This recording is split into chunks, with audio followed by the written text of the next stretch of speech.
अहम भक्त पराधीनः यः स्वतंत्र इव द्विजः। एक नगर में एक धनवान सेठ जी श्रीमद् भागवत कथा का आयोजन करा रहे थे।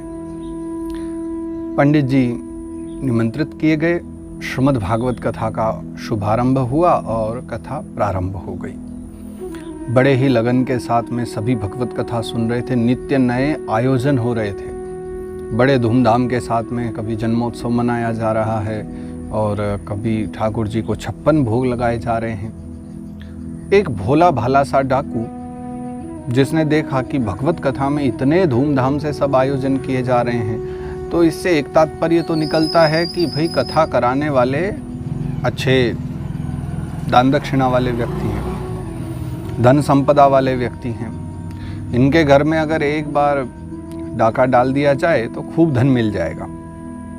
ये विचार करके वो डाकू, भोला भाला व्यक्ति, डाका डालने के लिए सेठ जी के घर में प्रवेश कर गया। और वो भी किस समय, जब कथा चल रही थी, क्योंकि घर में ही कथा करा रहे थे सेठ जी। और जिस समय कथा होती है तो उस समय तो सबके लिए द्वार खुले रहते हैं, तो सभी के मध्य में वो डाकू भी वहाँ प्रवेश कर गया। प्रवेश करने के बाद में उसने, सब कथा में मन लगा रहे थे, वो इधर स्वर्ण चांदी सब ढूंढने में लगा था। पूरा घर छान मारा, उसको 1 रुपया भी नहीं मिला। बड़ा दुखी हो गया। ये कैसे सेठ जी हैं, इतना बड़ा घर ले रहे हैं और घर में कोई संपदा नहीं है। अब ये हरी इच्छा ही थी कि उसको कुछ मिला नहीं, लेकिन फिर भी हार नहीं माना, हिम्मत नहीं हारा और ढूंढते ढूंढते वो घूमने लगा। पूरे घर में यात्रा कर रहा है कि कहीं तो कुछ मिलेगा। साथ ही कथा भी चल रही है, तो साउंड की जो आवाज़ें हैं वो आवाज़ें आ रही हैं, सुनाई भी दे रहा है, भगवत कथा चल रही। तो अचानक उसका ध्यान कथा की ओर गया और कथा में नंदनंदन भगवान की लीला चरित्रों का पंडित जी गान कर रहे थे।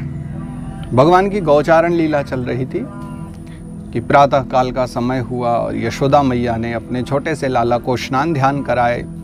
स्नान करा करके पीताम्बरी पहनाई और ठाकुर जी को पीताम्बरी धारण करके हाथों में सोने की एक बांसुरी दे दी। साथ ही स्वर्ण और चांदी के बहुत सारे दिव्य आभूषण कन्हैया को पहना दिए। मोर पंख का एक दिव्य मुकुट भगवान के मस्तक पर लगाया है और भगवान के पैरों में सोने की ही पायल बांधी हैं। हाथों में पुष्पों की मालाएं हैं और स्वर्ण के बाजूबंद हैं, फूलों के भी साथ में बाजूबंद है। तो बहुत सुंदर श्रृंगार मैया यशोदा ने अपने लाला का किया, अपने बड़े पुत्र बलराम का श्रृंगार किया और दोनों को श्रृंगार करके बहुत सारे स्वर्ण आदि से अलंकृत करके दोनों अपने बच्चों को विदा करा दिया। गौचारण हेतु वन में विदा कर दिया। डाकू ने ये कथा जब सुनी तो सोचने लगा कि क्या 2 बच्चे इतना स्वर्ण पहन करके और दोनों ही वन में अकेले निकल जाते हैं? क्या इनको भय नहीं है कि कोई मेरे जैसा व्यक्ति आकर के इनको लूट लेगा? क्या ये रोज ही ऐसे जाते हैं?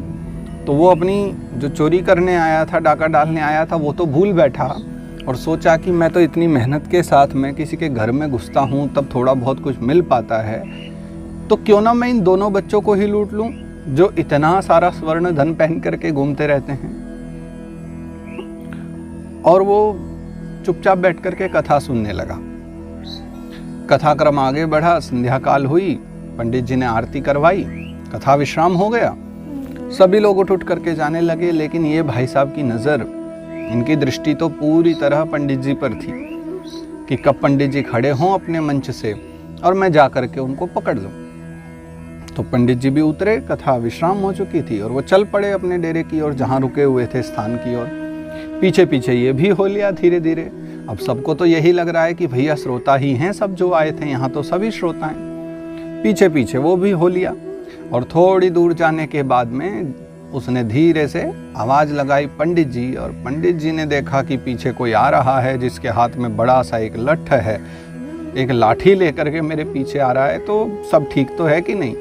अब पंडित जी रुक गए, भोले भाले थे, सरल थे वो भी। और पंडित जी ने पीछे मुड़ करके देखा तो डाकू खड़ा था। पंडित जी ने पूछा कि हाँ भाई बताओ क्या बात है, आपको कुछ चाहिए क्या? तो बड़ी सरलता से उसने बताया कि देखो पंडित जी, आप हो ब्राह्मण और वक्ता भी हो, भगवान के प्रेमी भी हो, कथा करते हो, तो मैं आपसे असत्य भाषण नहीं करूँगा, जो भी है मैं सत्य आपसे कहूँगा। मैं एक डाकू हूँ और लोगों को लूटने का मेरा काम है। तो पंडित जी थोड़े से चिंताजनक हो गए, थोड़ी घबराहट हुई कि ये मुझे लूटने को आया होगा। कथा में देखा होगा इसने कि बहुत दान दक्षिणा चढ़ रही है।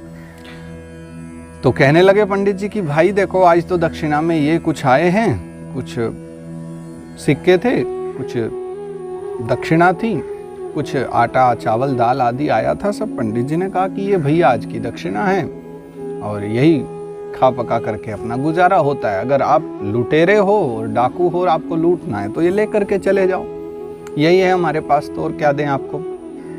कोई स्वर्ण धन आभूषण तो वैसा कुछ हमारे पास है नहीं, कथा करते हैं, भगवान नाम की कथा गा करके गुजारा होता है। अगर ये चाहिए तो इसमें से कुछ ले जाओ। डाकू कहने लगा, नहीं नहीं पंडित जी, मैं आपको लूटने नहीं आया हूँ, मैं तो आपसे कुछ जानने आया हूँ, मैं तो आपसे मिलने के लिए विशेष रूप से आया हूँ। तो पंडित जी ने कहा ठीक है, तो फिर अपना प्रयोजन बता दो, आप किस हेतु यहाँ आए हो, क्या मांगने आए हो, क्या आपके विचार हैं, उस विषय में मुझे बता दो।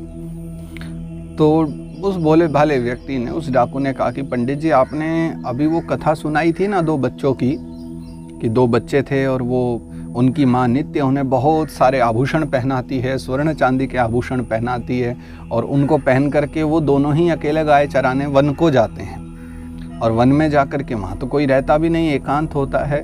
तो मैं सोच रहा हूँ कि क्यों ना पंडित जी मैं उन दोनों को ही लूट लूँ। और देखो, आप किसी को बताना मत, ये आपके और मेरे बीच की बात है।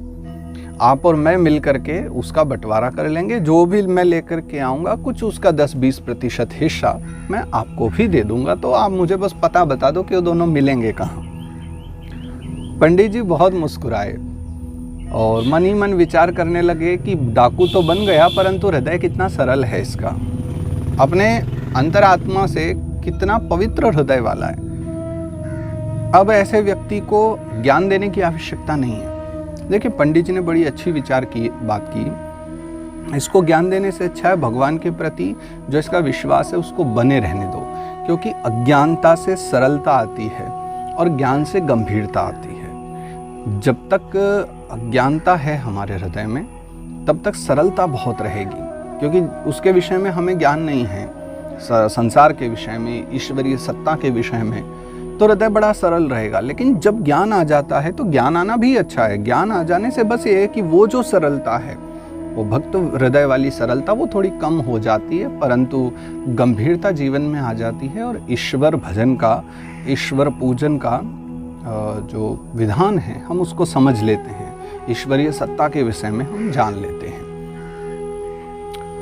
तो पंडित जी ने विचार किया कि इसको मैं ये तो नहीं बताऊंगा कि वो भगवान हैं और भगवान द्वापर काल में आए थे, वो तो कथा है। अब पंडित जी ने कहा चलो, अगर इसके मन में दृढ़ विश्वास है तो भक्त ध्रुव के समान, भक्त प्रहलाद के समान, क्या पता इसको भी भगवान के दर्शन हो जाएं और इसके द्वारा, इसके जरिए न जाने और कितने भक्तों को भी भगवत दर्शन हो जाएं। तो ये विचार के पंडित जी ने भी आज बड़ी अद्भुत लीला की और उसको समझा दिया कि ठीक है, तू बैठ, मैं तुझे पूरा पता देता हूँ। फिर पंडित जी ने कहा देखो, अब यहाँ से तुम सीधा उत्तर की तरफ चले जाओ और उत्तर की तरफ चले जाना, चलते जाना, तो आगे तुम्हें एक बड़ा सुंदर सा वन मिलेगा और उस वन के किनारे किनारे यमुना मैया बहती होंगी, यमुना नदी वहाँ पर मिलेंगी। तो यमुना के किनारे वो पूरा वन है और उसी वन में कदम्ब के बहुत सारे वृक्ष हैं। तो यमुना किनारे जितने कदम्ब के वृक्ष हैं ना, वो कहीं भी तुम्हें मिल जाएंगे और स्वर्ण की बांसुरी बजाते हुए मिलेंगे। तो सबसे बड़ी पहचान तो यही है। तो डाकू ने कहा वो तो सही है पंडित जी, पर शंका इस बात की है कि आपने जो बताए थे कि वो आभूषण पहन करके आते हैं, क्या नित्य ही वो इतने आभूषण पहन के आते हैं या किसी विशेष पर्व पर आते हैं? तो पंडित जी ने कहा नहीं नहीं, उनके पास तो इतने आभूषण हैं, वो तो राजा के लड़के हैं और नित्य ही इतने आभूषण पहन करके आते हैं। तो तुम निश्चिंत होकर के जाओ और उनको लूट करके आओ और जितना भी तुम्हें डाका डालना है उनके ऊपर डालो और उनके सारे आभूषण लूट लो। पंडित जी ने समझा दिया और वो डाकू भी मस्त होकर के, प्रसन्न होकर के कि चलो अब तो बहुत सारा स्वर्ण धन मिलेगा। उसने अपनी यात्रा प्रारंभ कर दी। खाने के लिए कुछ सत्तू बांध लिया और चल पड़ा उत्तर दिशा की ओर। अब उत्तर दिशा तो पंडित जी ने कहा था, वो तो ऐसा मग्न होकर के चले जा रहा था, धन मिलेगा धन मिलेगा, कहाँ उत्तर कहाँ दक्षिण, बस चले जा रहा है चले जा रहा है। 2 दिन की यात्रा के पश्चात जब वो प्रातः काल उठा, तीसरे दिन रात्रि को सो गया। अब वृंदावन तो पता नहीं वो कब पहुँचेगा, तो ठाकुर जी ने लीला की। वो प्रातः काल जब तीसरे दिन उठा तो उठते ही उसको वृंदावन के दर्शन हुए। चारों ओर हरे भरे वृक्ष हैं, जंगल है और साथ ही पावन पुलिन यमुना का तट है। यमुना जी निकट ही कलकल करती मधुर ध्वनि से बह रही हैं। देख करके वो बड़ा प्रसन्न हो गया और उसको लगा कि बस यही स्थान है जो पंडित जी ने बताया था। वही बहुत सारे कदम्ब के वृक्ष हैं और हरा भरा जंगल है, यमुना नदी बह रही है, अब निश्चित ही वो यहीं कहीं होगा। और फिर वो भटकने लगा, 2-3 घंटे तक भटकता रहा, ढूंढता रहा ठाकुर जी को। और परमात्मा ने जब अपने भक्त को इतना आतुर देखा तो भगवान ने भी लीला की। अब गाय आ रही हैं। गायों की ध्वनि सुन करके वो डाकू पेड़ के ऊपर चढ़ गया और दूर से उसने देखा कि उन गायों के मध्य में श्याम सलोने वर्ण के श्री कृष्ण कन्हैया चले आ रहे हैं। दिव्य उन्होंने आभूषण पहने हुए हैं, बहुत सुंदर उनका श्रृंगार है, मोर पंख का मुकुट लगाए हैं, साथ में लकुटी लेकर के उनके दाऊ दादा भी हैं। देखते ही समझ गया वो तो कि बस यही मेरे कृष्ण कन्हैया हैं, यही वो दोनों बालक हैं जो बहुत सारा आभूषण और स्वर्ण पहन करके नित्य गौचारण के लिए आते हैं। तो प्रसन्न होकर के वो कूद पड़ा पेड़ से और दौड़े दौड़े भगवान श्री कृष्ण के निकट गया। और निकट ही जाकर के उसने जब श्री कृष्ण की छवि को देखा, वो एक तक देखता ही रह गया, निहाल हो गया कि साक्षात नारायण के उसने आज दर्शन कर लिए। हृदय उसका बड़ा ही प्रसन्न हो गया और इतना प्रसन्न हो गया कि उसके मुख से अब कुछ वाणी नहीं निकल पा रही थी। तो भगवान श्री कृष्ण ने स्वयं ही उससे वार्तालाप की कि भाई आप कौन हैं। तो उसने बताया, सरल तो था ही, तुरंत कह दिया कि मैं डाकू हूँ। भगवान ने कहा, डाकू हो, परंतु क्या करने आए हो? तो वो कहने लगा, मैं तुम दोनों को लूटने आया हूं, तुमने जितने भी आभूषण गहने पहने हैं वो सब उतार करके मुझे दे दो। भगवान कहने लगे, क्यों दे दें? ये तुम्हारे आभूषण थोड़े ही ना हैं, ये हमारे माता पिता के आभूषण हैं। कहने लगा, लेकिन मैं डाकू हूं, मेरा काम है डाका डालना, अगर तुम नहीं दोगे तो पता है मैं क्या करूंगा। क्या करोगे? मेरे हाथ में लाठी दिखी है, दोनों के सिर पर ये लाठी मारूंगा और तुम्हें पता है कि एक बार लाठी पड़ी फिर तुम कुछ भी नहीं कर पाओगे, फिर मैं स्वयं तुम्हारे आभूषण ले जाऊंगा। तो भगवान ने कहा, नहीं, हम तो तुम्हें अपने आभूषण नहीं देंगे। और इस प्रकार से भगवान से उसकी मधुर वार्तालाप होती रही। वो भगवान को समझाने लगे। तो अंत में भगवान ने कहा, चलो एक काम करो, तुम अपनी लाठी ही मारो। अब वो पहले से ही भगवान के मधुर स्वरूप को देख करके, मंद हास्य को देख करके पहले ही बहुत बावला हो गया था। अब जब ठाकुर जी ने कहा कि चलो तुम लाठी उठा करके प्रहार ही कर दो, तो फिर तो उसका हृदय ऐसा द्रवीभूत हो गया, वो खुद कहने लगा, अरे लालाओं, तुम दोनों बच्चे इतने प्यारे हो, इतने सुंदर हो, तुम्हें देख करके मारने का हृदय तो करता ही नहीं। मैं तो व्यर्थ ही तुम्हें डरा रहा था, मुझे तुम्हारे आभूषण गहने नहीं चाहिए। तुम इतने सुंदर हो, इतने प्यारे हो, ऐसा देख करके लगता है कि मैं कहाँ गहने और आभूषणों के मध्य पड़ा हूँ। मुझे अगर नित्य तुम्हारे दर्शन होते रहें, मुझे तुम रोज दर्शन देते रहो, ऐसे ही मिलते रहो, तो कितना अच्छा लगेगा। मुझे ऐसा लगता है कि आज मेरा जीवन सफल सा हो गया है। भगवान प्रसन्न हो गए और फिर कृष्ण कन्हैया कहने लगे, देखो, अगर कोई प्यार हमें करता है ना तो प्रेम से तो हम कुछ भी दे देते हैं, लेकिन लड़ाई करके नहीं देते। अब तुमने इतने प्रेम से बात की है और तुम इतना प्रेम हमें दे रहे हो, तो चलो हम तुम्हें खुद ही अपने आभूषण दे देते हैं। तो ठाकुर जी ने अपना एक हार उतार करके और उसको दे दिया और कहा कि तुम डाकू हो, अब लूटने आए हो तो खाली हाथ मत जाओ, ये ले करके जाओ। डाकू कहने लगा कि क्या तुम सच में अपने मन से ये दे रहे हो? भगवान ने कहा, हाँ बिल्कुल अपने मन से ही दे रहे हैं। और हाँ सुनो, तुम रोज आ जाया करो, अगर तुम रोज आओगे तो मैं रोज तुम्हें ऐसे ही कुछ आभूषण दूंगा। डाकू कहने लगा, लेकिन इतने आभूषण तुम लाओगे कहाँ से? भगवान कहने लगे, हमारे पास आभूषणों की कमी थोड़े ही ना है। अरे हमारे तो पिता राजा हैं, नंदराय जी के लाला हैं हम, और नंदराय जी के यहाँ धन धान्य आदि की कोई कमी नहीं है। तुम रोज आ जाया करो और एक आभूषण मैं तुम्हें रोज दे दिया करूँगा। प्रसन्न होकर के वो डाकू ने भगवान से आज्ञा मांगी और कहा कि चलो अब तो मैं नित्य ही आपसे मिला करूँगा और नित्य ही आपसे आभूषण लिया करूँगा। ये कह करके फिर उसने यात्रा की और वहाँ से चला। लेकिन अब ढूंढने में तो 3 दिन लग गए थे, लेकिन वापस जाने में ज़्यादा समय नहीं लगा और वो एक ही दिन में पंडित जी के पास वापस गया। कुटिया में पहुँचा और उनको जा कर के साष्टांग दंडवत प्रणाम की।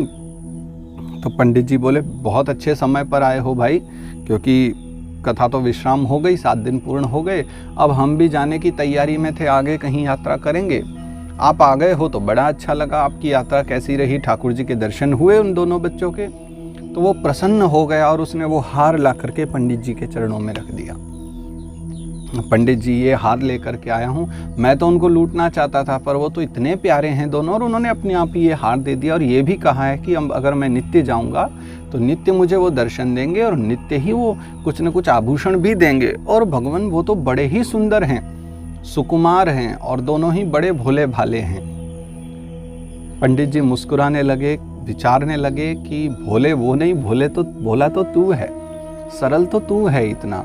और पंडित जी ने जब वो हार को उठा करके हाथों में देखा, दिव्य अलौकिक हार, पंडित जी विचार करने लगे, ये हमारे भूमंडल का नहीं है, ये पृथ्वी में, ये संसार में किसी के पास नहीं हो सकता, ये तो अलौकिक है, इसकी आभा, इसकी छटा दिव्य है। ऐसा लगता है मानो सत्य में ही इसने भगवत दर्शन किए हों। और पंडित जी उससे प्रार्थना करते हैं कि क्या तू मुझे भी साथ ले जा सकता है? ये हार तू रख ले, ये तुझे मिली है प्रसादी रूप में, मुझे ये नहीं चाहिए, बस तू ये बता क्या तू मुझे अपने साथ लेकर के जाएगा वहाँ? उसने कहा बिल्कुल, आप चलिए ना, आप तो मेरे गुरु हो, आप ही ने तो मार्ग दिखाया था, मैं आपको क्यों नहीं लेकर के जाऊँगा, अवश्य ले जाऊँगा, आप मेरे साथ चलिए। और पंडित जी को लेकर के अगले दिन वो गया, पहुँचे कदम्ब के वृक्ष के नीचे वहीं, और खड़े होकर के वो देखने लगा। पंडित जी बोले, कितनी देर और? बोले, बस आते ही होंगे, समय तो हो गया है। पेड़ पर चढ़कर उसने दूर से देखा कि वो आ चुके हैं, तो बड़ा प्रसन्न हुआ, पंडित जी को लेकर के दौड़ने लगा और जहाँ कृष्ण कन्हैया थे वहाँ लेकर के गया और कहने लगा, देखो पंडित जी, इन गायों के मध्य में दोनों सुकुमार कितने प्यारे लग रहे हैं। पंडित जी बोले, लेकिन ना तो यहाँ कोई गाय दिखती है, न ही कोई बालक दिखते हैं, तुम किन्हें देख रहे हो? तुम पागल तो नहीं हो गए हो? वो डाकू कहने लगा, भगवान वो सामने ही तो हैं, आपको क्यों नहीं दिखाई दे रहे?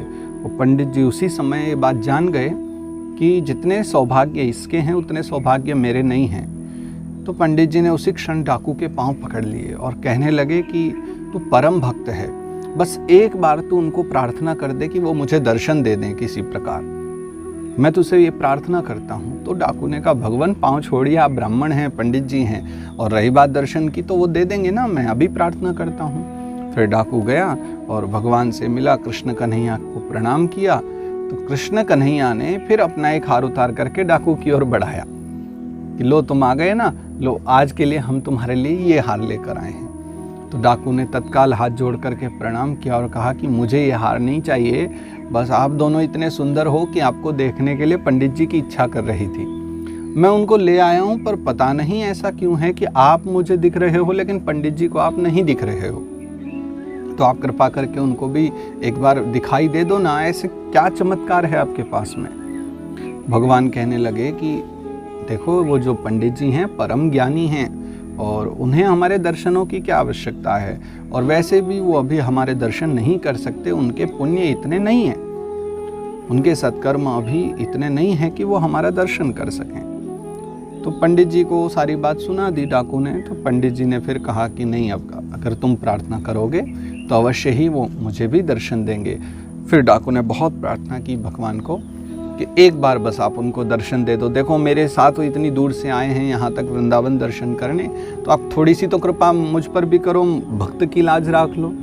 तो भगवान ने फिर मन में वही विचार किया कि अहम भक्त पराधीन यस्वतंत्र इव द्विजः, अहम भक्त पराधीन, मैं तो भक्तों के अधीन हूँ, भक्त जैसा चाहें वही मुझे करना है। और भगवान ने अपने उस परम प्रिय डाकू के कल्याण हेतु और उसकी बात को मानने के लिए भगवान ने उन पूज्य पंडित जी को भी दर्शन दिए, और ठाकुर जी के दर्शन करके अद्भुत भाव से भर गए। पंडित जी भी चरणों में गिर पड़े ठाकुर जी के, उनके दर्शन किए और पुनः वहाँ से पंडित जी के साथ वो डाकू वापस आया। फिर पंडित जी ने अपने अन्य शेष जीवन में, अन्य समय में उस डाकू को भी, क्योंकि अब तो उसका पूरा जीवन बदल गया ठाकुर जी के दर्शन के बाद, फिर वो कौन है उसको जानने की इच्छा हुई, तो पंडित जी ने उस डाकू को भगवान के संपूर्ण लीला चरित्रों का श्रवण कराया। ये कथा है परम भगवत भक्त भक्तों के लिए। ईश्वरीय प्रेम पाना बहुत सरल है, ईश्वर दर्शन कठिन है। ईश्वर के दर्शन को करना थोड़ा असहज हो जाता है, कठिन हो जाता है जब हम उसको ज्ञान प्राप्त कर लेते हैं उसके विषय में। जब ईश्वर के विषय में हम जान लेते हैं, उसकी सत्ता के विषय में जान लेते हैं, तो हमें पता लग जाता है कि ये बहुत कठिन है। और हमारे हृदय में जब ये बात पहले ही बैठ जाती है कि ये बहुत कठिनता से मिलता है या असंभव ही है, तो संभवतः कभी कभी हम उस पर प्राप्त ही नहीं कर पाते। परंतु जो अज्ञानी हैं, जो अभी जानते ही नहीं हैं कि ईश्वरीय सत्ता क्या वस्तु है, और उनकी सरलता के कारण ही भक्त ध्रुव जैसे 5 वर्ष की अवस्था में ठाकुर जी को पा लेते हैं। भक्त प्रहलाद जैसे भगवान को बहुत शीघ्र पा लेते हैं, क्योंकि ईश्वरीय सत्ता का उतना ज्ञान वो नहीं लेकर के चल रहे जितना हम लेकर के बैठे हुए हैं। और जब हमारे हृदय में पहले ही आ जाए कि ईश्वर को पाना तो असंभव है, कठिन है, तो वास्तविकता में वो असंभव ही हो जाता है, वो वास्तविकता में बहुत कठिन ही हो जाता है। तो सौभाग्य ये है कि भगवान की इन पावन लीला चरित्रों को श्रवण करके हम अपने मन को सरल और शुद्ध बना सकते हैं। और वल्लभाचार्य जी महाराज की वाणी के साथ में विश्राम दूं कि शुद्ध भाव प्रवोस्थाप्यो न चातुर्यम प्रयोजकम अंतर्यामी समस्तानाम भावम जानाति मानसम। शुद्ध भाव को हृदय में रख करके अगर हम आगे बढ़ें तो जीवन सफल है, कल्याणमय है। संसार के सम्मुख बुद्धि का भरपूर उपयोग करें, लेकिन जब ईश्वर के सम्मुख आ जाएं तो बुद्धि का प्रयोग करने की आवश्यकता नहीं होती। वहाँ हमारा जो भाव है, हमारा जो हृदय है, वो अगर प्रेममय होकर के भगवत चरणानुरागी हो जाए तो उतना भी हमारे जीवन के लिए श्रेष्ठ है, श्रेयस्कर है। बस अपने भाव को शुद्ध रखते हुए अपना जीवन आनंदमय बनाएं और यही भगवान से वर मांगे, ऐसी ही प्रार्थना करें। पुनः हरि चर्चा के साथ हम बैठेंगे, फिर चर्चा करेंगे। आज के लिए इतना ही, और आज प्रभु चरणों में कथा को विश्राम देते हैं। पुनः आप सबके दर्शन होंगे, पुनः आप सबसे चर्चा होगी। तब तक के लिए आप सभी को प्रणाम। जय श्री राधे।